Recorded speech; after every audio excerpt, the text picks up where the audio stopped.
তো hi hello, কেমন আছেন সবাই? চলে আসলাম আর একটা মিনি ব্লগ নিয়ে।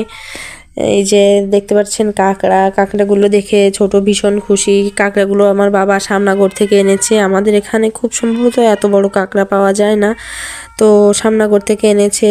এনে আমাকে ফোন দিচ্ছে, আমি একটু বড় কাঁকড়া খাই, আমি ছোট কাঁকড়া খাই না আবার। তো মা এদিকে কাঁকড়াগুলো কেটে নিচ্ছে, আজকে কাঁকড়া দিয়ে হবে ভোনা। তো দেখেন 5টা না 6টা কাঁকড়া পেয়েছে, সবগুলোই আমি খাবো। তো সরি, মজা করলাম, আমি খাবো না, সবাই মিলেই খাওয়া হবে। মায়ের যে কাঁকড়াগুলো কেটে নিচ্ছে, আমি কাঁকড়ার ওই বড় পা কটা ভেঙে দিয়েছি। মা আরও বলতেছিল যে হাতে লাগবে, ও করিস না। তো সে যাই হোক, আমি পাগুলো ভেঙে দিয়েছি। মা এখন এই যে কাঁকড়াগুলো কেটে নিচ্ছে। আর এখন আমাবস্যার গুণ, তো এই কারণে কাঁকড়াতে অনেক ঘিলু হবে, যেগুলো মায়া কাঁকড়া। এই যে একটা মায়া কাঁকড়া, ওতে অনেক ঘিলু হয়েছে, দেখেন।